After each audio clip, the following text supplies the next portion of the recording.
আসসালামু আলাইকুম বন্ধুরা, আমি Sanjida. Voice of Ifti YouTube চ্যানেলে আপনাদের স্বাগতম। এখানে পাবেন দারুণ সব ভৌতিক কাহিনী, তাই এখনই সাবস্ক্রাইব করে আমাদের সাথে থাকুন। পার্ট 3-এ আমরা দেখলাম রহিম মুন্সির মেয়ে সালমার কলিজা নিয়ে গেছে আলকারিন। আজ পার্ট 4, মৌলভীর আজান। দ্বিতীয় শিকার কাদের মৌলভীর বাড়ি।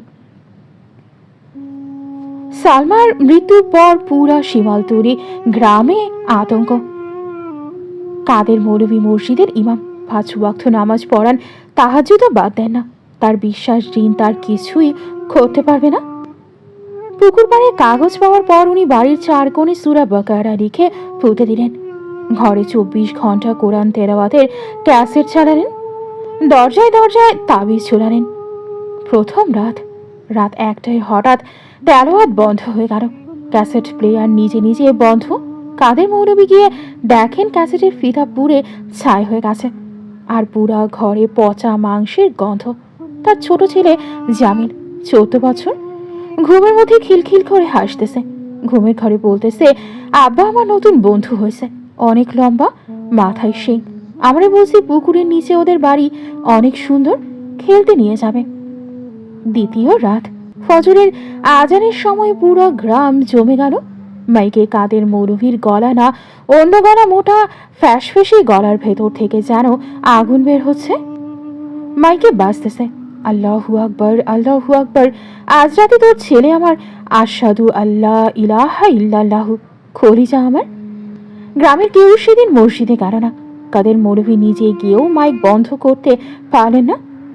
জামিলের পিঠে সকালবেলা দেখা গেল নখের আঁচড়, আঁচড় দিয়ে আরবিতে লেখা ইফরিত, আর ওই 2 চোখের নিচে কারি, যেন 10 রাত ঘুমায় নাই।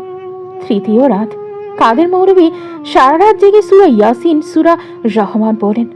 কিন্তু রাত 3টার দিকে হঠাৎ ওনার গলা বসে গেল, কথা বলতে পারেন না, মুখ দিয়ে রক্ত ওঠা শুরু হলো। উনি কলম দিয়ে কাগজে লিখে মেহেদিকে দেখালেন, ও আমার জবান কেড়ে নিছে, আমি আর তেলাওয়াত করতে পারবো না। জামিল তখন ঘরের মাঝখানে দাঁড়িয়ে শূন্যে তাকিয়ে হাসতেছে আর বলতেছে, আব্বা, উনি বলতেছে আপনার তেলাওয়াত ওনার খুব পছন্দ, সুরটা সুন্দর, তাই আপনার গলা উনি নিজের কাছে রেখে দিছেন। এখন থেকে উনি আপনার গলায় আজান দেবেন। চতুর্থ রাত, শেষ রাত। বাড়ির চারপাশে 7 বাইজি গোল হয়ে ঘুরতেছে, শূন্যে ভাসিয়ে নূপুর বাজায় আর উল্টা করে কোরআন তেলাওয়াত করতেছে। আয়াতের শব্দ উল্টা, সুর উল্টা। এটা কালো জাদুর সবচেয়ে খারাপ নিয়ম। ঠিক রাত 12টায় আলকারিন হাজির। আজ সে বেশি খুশি। মৌলভী তার ইমান শক্ত। তোর তেলাওয়াত আমি রাত 3 রাত শুনছি, তাই তোর ছেলের কলিজার স্বাদ হবে আলাদা, ইমানদারের কলিজা। আহ! কাদের মৌলভী ছেলেকে বুকে জড়িয়ে ধরেন, কিন্তু আলকারিন শুধু ফু দিল। মৌলভী ছিটকে দেয়ালে পড়েন, হাত পা অবশ হয়ে গেল, মুখ দিয়ে কথা বের হয় না। জামিলকে শূন্যে তুলল আলকারিন।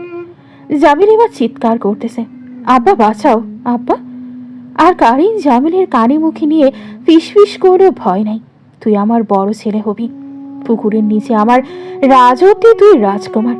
তোর কাজ হবে প্রতি 190 বছর পর আমার জন্য নতুন জোড়া ধরে আনা। তারপর 1 হাত লম্বা নখ দিয়ে জামিলের বুক চিরে ফেলল, খলিজা বের করে নিজের মুখে পুরে দিল, চিবিয়ে খেল। মুখের 2 পাশ দিয়ে টাটকা রক্ত গড়িয়ে পড়তেছে। জামিলের নিথর দেহটা পুকুরে পড়তেই পানি থেকে 7টা বাইজি একসাথে খিলখিল করে হেসে উঠল। সকালে পুকুর পাড়ে নতুন কাগজ।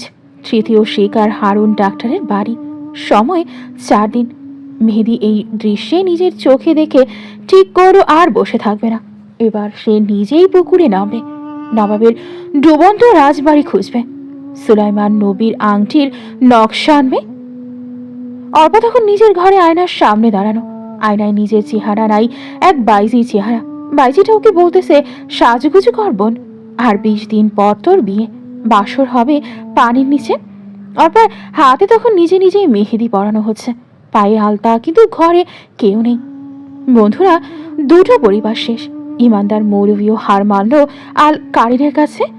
মেহেদি কি পারবে পুকুরের নিচে নেমে জিনকে থামাতে, নাকি অর্পাকে 8 নম্বর বাইজি হতে হবে?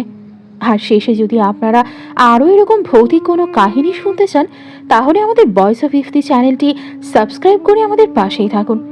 এবং যদি কারো জীবনে যদি ভৌতিক কাহিনী থেকে থাকে, তাহলে আমাদের হোয়াটসঅ্যাপ নাম্বারে শেয়ার করতে পারেন। আমাদের হোয়াটসঅ্যাপ নাম্বার ডেসক্রিপশনে দেওয়া থাকবে। পার্ট 5-এ হারুন ডাক্তারের বাড়ি। আল্লাহ হাফিজ।